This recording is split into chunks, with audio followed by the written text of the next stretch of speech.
Good morning, judges. Thank you for coming today. Thank you for being here for our students. We really appreciate it. I'm just going to go over a couple things with you via video because I think I'm out and about elsewhere in the building this morning. So I'm looking at my notes here. So please help yourself to food, refreshments, familiarize yourself with the building, with the bathrooms, and how to get back to this room 100, as well as how to get to your audition room.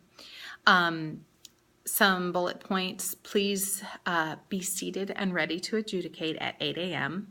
for our very first auditions. Make sure that you sign your adjudication sheet. Actually, let me back up a little bit. Please discuss with your room monitor how you would like things to run, like if you would like to say next so that they can hear you, if when the student leaves, if you want them to leave the door cracked, or however you want to work that out. Please make sure that it's efficient and that your room monitor is aware. We just need to make sure that we run kind of quickly because we have only 90 seconds for each audition. So after finishing each set of score sheets, if you could return them to the envelope, that's a really important piece so that we don't have random score sheets around. Please return the score sheets, 2 score sheets, to the envelopes. You do not have to do the math. We have to do the math. So there's really no point for you to do the math unless you just want to double check that you're kind of on the same page with your judging partner. Please don't worry about the math. But again, sign your sheet. The students can't ask to start over. Should you see a need for he or she to start over, please let them know that you would like them to begin again. However, we've only allotted 90 seconds for each student.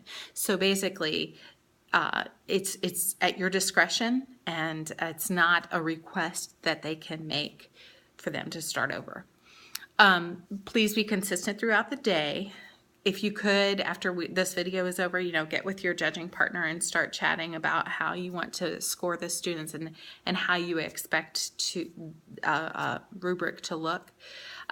Give your last student just as much consideration as your first student and vice versa. I know sometimes we go out strong, and our first couple of kids we might be raring to go and finding those mistakes, but let's be sure that if we do that we do that all day long. I know it can be exhausting, but I appreciate your diligence on that. If possible, middle schoolers are so sensitive, as you might know. If you could possibly make a brief positive statement, just like keep singing or great job, or I know that some of those are generic, but they can change the whole atmosphere of how they receive that information.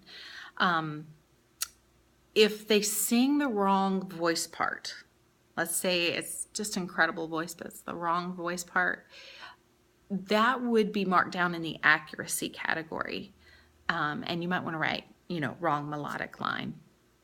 But you can still, so you can still give them their appropriate scores for breath support and intonation and tone. So if it's the wrong part, it would only come from the accuracy category. Also, communicate with your room monitor if you need to use the restroom, or if you need some refreshments.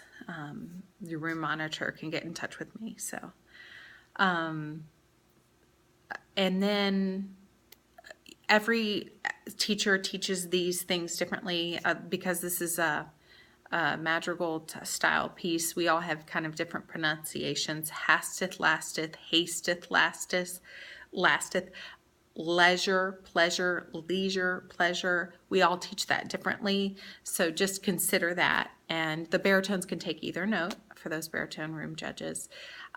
If you have any questions, let me know. You can get in touch with me via text on my cell phone.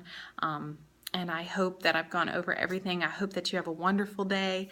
I hope that you hear some great singing and enjoy some food and just a chance to do what we do and encourage our students to continue singing. So again, thanks so much for being here today. Bye-bye.